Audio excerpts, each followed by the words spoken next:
ఇప్పుడు ఉన్నదా? బిందెలు పెడుతున్నామా, కుండలు పెడుతున్నామా? అసలు నీళ్ళకి ఇబ్బంది ఉన్నదా? కేసీఆర్ వచ్చినాక 2-3 ఏళ్లలో నీళ్ళ బాధ తీర్చలేదా అక్క చెల్లెలకు? ఈ రాష్ట్రంలో ఏ చెల్లె అక్క రోడ్డు మీదకి రాకుండా ఇంటింటికి నల్లబెట్టి నీళ్లు ఇచ్చింది బీఆర్ఎస్ ప్రభుత్వం కాదా? అక్కా చెల్లెల నీళ్ళ కష్టాలు తీర్చింది బీఆర్ఎస్ కాదా? ఎన్ని రోడ్లు బాగా చేసుకున్నాం జూబ్లీ హిల్స్లో, ఎన్ని మంచి షీ టీములు పెట్టి మహిళలకు భద్రతను కల్పించింది బీఆర్ఎస్ కాదా? షీ టీమ్స్ వచ్చినాక ఆడపిల్లలకు ఎంతో చక్కటి భద్రత వచ్చింది. పిల్లల కోసం ఎన్నో మంచి కార్యక్రమాలు చేసిండ్రు కేసీఆర్ గారు.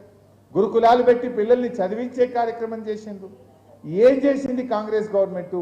ఇవాళ మంత్రులు వచ్చి తిరుగుతూ ఉన్నారు జూబ్లీ హిల్స్లో.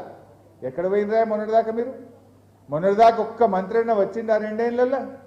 ఇప్పుడు గాడి తిరుగుతున్నారు జూబ్లీ హిల్స్. మరి ఎందుకో పక్కపొంట ఖైరతాబాద్లో తిరిగారు, మరి ఆ పక్కపొంట ఎందుకో కుకట్పల్లిలో తిరిగారు, షేర్లింగంపల్లి ఎందుకో తిరిగారు. అంటే ఇదంతా ఆపద మొక్కులు మొక్కుతుంది, మొసలు కన్నీరు గారుస్తుంది. 11 తారీఖు తర్వాత మళ్ళీ ఎక్కడు కాంగ్రెస్ వాడు కనబడాడు. కాంగ్రెస్ వాళ్ళకి నిజాయితీ ఉంటే మీకు బాకీ కార్డులు పంపిస్తాం, మీరు ఎంత బాకీ పడ్డారో పంపిస్తాం. ఆ బాకీ చెల్లించినాకనే జూబ్లీ హిల్స్లో మా అక్క చెల్లెళ్ళు జూబ్లీ హిల్స్ ప్రజలు అడగాలి. ఇవన్నీ మీరు కూడా ఆలోచన చేయండి. ఒక సునీతమ్మ పాపం కష్టాల్లో ఉన్న సునీతమ్మ ఒక ఆడబిడ్డలుగా, ఒక తోబుట్టుగా మీరు అండగా నిలవాల్సినటువంటి సమయం ఇది. అందరూ కూడా మరి సునీతమ్మ గారిని ఆశీర్వదించండి.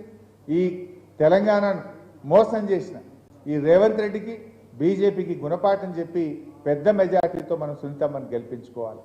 దొంగోట్లను నమ్ముకొని ఒకడు బయలుదేరిండు, నోట్ల కట్టలను నమ్ముకొని ఒకడు బయలుదేరిండు, సీసలను నమ్ముకొని ఒకడు బయలుదేరిండు. మనకు ఆ సీసలు కడుపులకు పెడతాయా? నోట్ల కట్టలు కడుపుకు పెడతాయా? ఇవాళ ఇస్తే ఓట్లు అయిపోయినాక ఎట్లా బిడ్డ? దొంగోట్లు మనల్ని బతికిస్తాయా? అందుకే ఈ దొంగోట్లకో, నోట్ల కట్టను నమ్ముకున్న వాళ్ళకో, సారా సీసాలను నమ్ముకున్న వాళ్ళకు మహిళలు, జూబ్లీ హిల్స్ ప్రజలు మీ ఓటుతో గుణపాఠం చెప్పాలని నేను మీ అందరినీ పేరు పేరున కోరుకుంటూ, జై తెలంగాణ, కేసీఆర్ గారి నాయకత్వం, కేసీఆర్ గారి నాయకత్వం, కారు గుర్తుకే